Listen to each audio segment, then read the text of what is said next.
बिस्मिल्लाहिर्रहमानिर्रहीम। अस्सलाम वालेकुम। आई होप सो कि आप सब लोग ठीक ठाक हैं और अच्छे तरीके से काम अपना कर रहे हैं जो आपको दिया जा रहा है लेक्चर्स में, और इनको याद भी कर रहे हैं। अच्छा जी, ऐसे है कि सबसे पहले तो कुछ बातें हो जाएं कि जो मैंने होमवर्क असाइनमेंट दी थी वो सारी क्लास ने नहीं की है। जिन लोगों ने की है उन्होंने बहुत अच्छा किया है, दे आर वेल डन। और नेक्स्ट भी आपको जो असाइनमेंट या जो भी काम मिलेगा, मैं यही उम्मीद करती हूँ कि आप लोग उसको अच्छे तरीके से प्रिपेयर करेंगे। अच्छा जी, आज जो हमारा टॉपिक है दिस इज़ इलेक्ट्रिक फ्लक्स। हम देखेंगे आज के लेक्चर में कि इलेक्ट्रिक फ्लक्स क्या होता है, और उसके बाद फर्दर इससे हम कौन कौन सी क्वांटिटीज़ या किन किन स्पेसिफिक लॉज को हम देख सकते हैं और कौन कौन सी क्वांटिटीज़ को हम कैलकुलेट कर सकते हैं। तो इलेक्ट्रिक फ्लक्स में दो वर्ड्स आपको नज़र आ रहे हैं। एक है इलेक्ट्रिक, ऑब्वियसली जिसका मतलब है कि ये कुछ चार्ज से रिलेटेड होगा, इलेक्ट्रिक फील्ड से रिलेटेड होगा। और सेकंड चीज़ है फ्लक्स। फ्लक्स क्या होता है कि जब किसी स्पेसिफिक एरिया में से अगर कुछ नंबर ऑफ़ लाइंस क्रॉस कर रही हैं या इमर्ज आउट हो रही हैं, इसको आप फ्लक्स कहते हैं। अगर वाटर फ्लक्स की बात करें तो क्या होगा कि जो वाटर के मॉलिक्यूल्स इमर्ज आउट हो रहे हैं किसी स्पेसिफिक परपेंडिकुलर एरिया में से, उसको आप वाटर फ्लक्स कह देंगे। इसी तरीके से अगर इलेक्ट्रिक लाइंस ऑफ फोर्स किसी सर्टन एरिया एलिमेंट में से पास कर रही हैं इन अ वे कि वो एरिया जो है it is held perpendicular to the electric lines of force, तो इसको हम इलेक्ट्रिक फ्लक्स कहते हैं। इसको हम रिप्रेजेंट करते हैं फाई से। फाई के साथ छोटा सा ई भी लगा देते हैं इलेक्ट्रिक फ्लक्स को रिप्रेजेंट करने के लिए। एक और इसकी डेफिनेशन क्या हो सकती है, the dot product of electric intensity and vector area A is called electric flux. तो E dot A is equal to E A cos theta. अब आपके पास theta will be the angle between the electric field intensity या electric lines of force and the area. मतलब आपने जो area electric lines of force के सामने रखना है, सरफेस एरिया या कोई भी surface, it should be at some specific angle. मतलब अब वो परपेंडिकुलर भी हो सकता है, वो पैरेलल भी हो सकता है, और वो पैरेलल और परपेंडिकुलर के इन बिटवीन भी हो सकता है। वेक्टर एरिया से यहाँ हमारे पास क्या मुराद है? वेक्टर एरिया बेसिकली कोई किसी भी सरफेस के जो नॉर्मल डायरेक्शन में आप एक वेक्टर प्लेस करते हैं उसको आप वेक्टर एरिया कहते हैं ऑफ दैट सरफेस का। अभी आपके सामने ये पेपर नज़र आ रहा है ना, तो इस पेपर का सरफेस एरिया क्या होगा? यूँ, ये इसके परपेंडिकुलर है, ठीक है जी, ये इसके परपेंडिकुलर डायरेक्शन में इसका सरफेस एरिया है।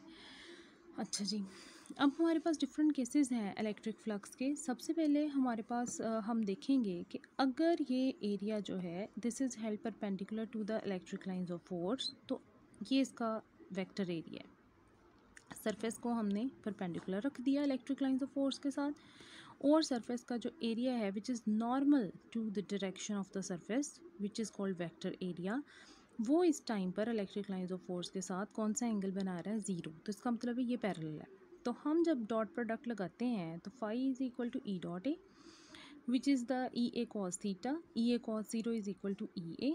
तो आपके पास जो फ्लक्स की वैल्यू आएगी that will be the maximum, that is E A, क्योंकि कॉस ज़ीरो क्या होता है? 1।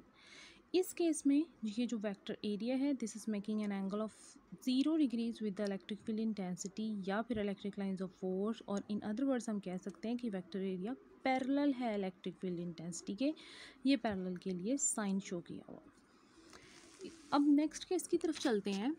इस केस में हमने कहा कि ये जो वेक्टर एरिया है, जो सरफेस है जिसको कि पहले आपने परपेंडिकुलर रखा हुआ था, अब ये कैसे है? अब ये पैरेलल डायरेक्शन में, किसके? इलेक्ट्रिक लाइंस ऑफ फोर्स के। तो अब क्या होगा? इसका जो वेक्टर एरिया होगा that will be at the 90 degree normal to the surface, और ये इलेक्ट्रिक लाइंस ऑफ फोर्स के साथ भी 90 डिग्री पर होंगे। तो अब आपके पास electric flux will be equal to zero, because electric flux is equal to E dot A is equal to E A cos 90 degrees, cos 90 degrees is equal to zero. तो flux will be equal to zero which is the minimum flux. पहले वाली जो condition थी जिसमें आप कह रहे थे कि इट इज़ ई ए, तो वो मैक्सिमम फ्लक्स था।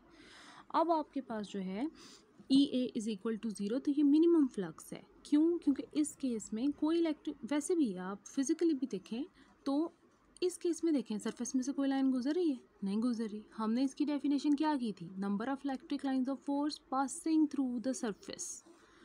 अब सरफेस में से कोई लाइन नहीं गुजर रही है, कोई ऊपर से गुजर रही है या नीचे से गुजर रही है, उसके अंदर से नहीं गुजर रही हैं, तो फ्लक्स विल बी ज़ीरो।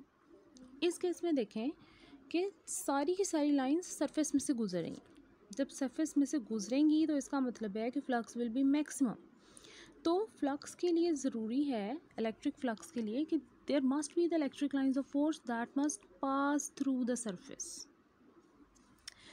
अच्छा जी, अब ना तो मैक्सिमम और ना ही मिनिमम हो, और इनके अलावा भी कोई ओरिएंटेशंस हो सकती हैं सरफेस की, किसके साथ, इलेक्ट्रिक लाइंस ऑफ फोर्स के साथ। तो उस केस में हम कंसीडर करते हैं कि हमारे पास सरफेस जो है it is making an angle θ1 with the electric lines of force. तो अब ये जो इसका एरिया वेक्टर ए है, it is making an angle θ with the electric lines of force.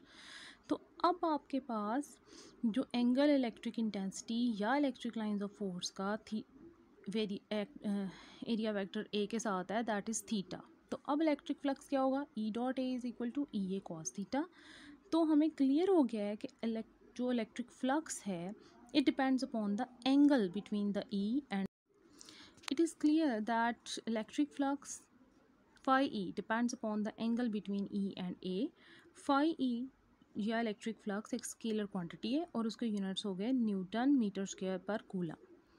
कैसे ये इसके ऊपर डिपेंड कर रहा है, क्योंकि देखिए ना ओरिएंटेशन के ऊपर डिपेंड कर रही है। अच्छा जी, अगर हम कंसीडर कर लें कि ये हमारे पास एक सरफेस है, ठीक है जी, और इलेक्ट्रिक लाइंस ऑफ फोर्स इसमें से पास कर रही हैं ऐसे, ये परपेंडिकुलर डायरेक्शन में इलेक्ट्रिक लाइंस ऑफ फोर्स इसमें से गुजर रही हैं सीधी। तो इसका क्या मतलब हुआ कि आपके पास all lines of force are passing through the surface area, और इस डायरेक्शन में electric flux will be maximum. अगर सरफेस एरिया यूँ पड़ा है, ये आपकी इलेक्ट्रिक लाइन ऑफ फोर्स गुजर रही है, तो electric line of force surface area में से तो नहीं गुजर रही है, उसके ऊपर से सारी गुजर रही हैं। तो अब आपके पास फ्लक्स विल बी ज़ीरो। अगर ये किसी एक ख़ास ओरिएंटेशन पे इस तरीके से मौजूद है, देखें जी, ये इसकी ओरिएंटेशन हमने बना दी है, और इसके अंदर से इलेक्ट्रिक लाइंस ऑफ फोर्स जो हैं वो गुजर रही हैं यूँ। तो अब क्या हो रहा है, there is some specific angle, और कुछ ना कुछ लाइंस ऑफ फोर्सेस में से गुजरेंगी, कुछ नहीं गुजरेंगी, तो फ्लक्स भी आपके पास कुछ ना कुछ वैल्यू ज़रूर रहे।